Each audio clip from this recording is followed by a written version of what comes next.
Today, more people than ever are questioning God's existence. Doubt about God's existence seems to be growing among young Americans. It's a growing skepticism, not necessarily disbelief, but more skepticism. I was 6, I remember going to Sunday school and kind of liking it, but it left me with some unanswered questions. Is the millennial generation giving up on God? I don't really believe in God anymore. I used to. I was raised very religiously, but after seeing a lot of the things I've seen, I have to wonder that if there was a God, how would he let people go through that, you know? Going to church used to be a regular part of life for Americans when they were growing up. It's a very different story today.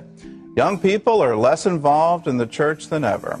They really wanted to believe, and they really did believe for many, many years. They dedicated their lives to believing. But at some point, the evidence outweighed their beliefs.